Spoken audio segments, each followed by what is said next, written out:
మేమైతే ఈరోజు కొన్ని డేస్ తర్వాత అమ్మమ్మల విలేజ్కి అయితే వెళ్తున్నాము. అమ్మమ్మ వాళ్ళ విలేజ్, మా ఆడపడుచు వాళ్ళ విలేజ్ అయితే ఒకటే ఉందన్నమాట. మేము ఇక్కడ చిన్న పని మీద అయితే వచ్చాము. ఏంటంటే ఎలక్షన్స్ అయితే జరుగుతున్నాయి కదా.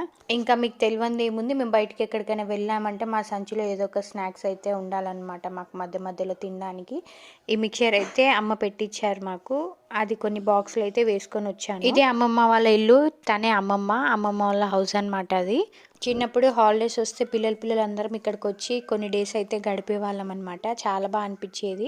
తాత చనిపోయాక అవన్నీ కొంచెం పోయినాయి. మధ్యలో కూడా వచ్చాము, కానీ ఇప్పుడు చాలా తక్కువైపోయింది. ఇవి కూడా మాకు చాలా ఫేవరెట్ ప్లేస్ అనమాట. ఇక్కడే మేము ఆడుకునే వాళ్ళం. ఇక్కడ గేట్ చూడండి, అమ్మమ్మ ఎంత బాగా చేసి పెట్టిందో. మనమైతే కొనుక్కొస్తుంటాం కదా, ఇక్కడ అలా కాకుండా ఆమె కట్టెలతోటి ప్రిపేర్ చేసి పెట్టింది అనమాట. చిన్నగా భలే. అది అమ్మమ్మ కిచెన్ అనమాట. బయటే కిచెన్ ఉంటుంది కదా విలేజ్లో. అమ్మమ్మ ఎక్కడికైనా బయటకు వెళ్ళినప్పుడు ఇందులో అన్ని కుక్కలు అవన్నీ వచ్చేస్తున్నాయంట. అలా వెళ్ళకుండా ఉండడానికి అని చెప్పేసి అడ్డంగా ఇలా పెట్టింది. ఇదే కిచెన్ అమ్మమ్మది. ఎంత క్లీన్గా పెట్టుకుందో చూడండి. ఆమెకి ఏవి ఉన్నా కూడా నీట్గా ఉండాలన్నమాట. చాలా క్లీన్గా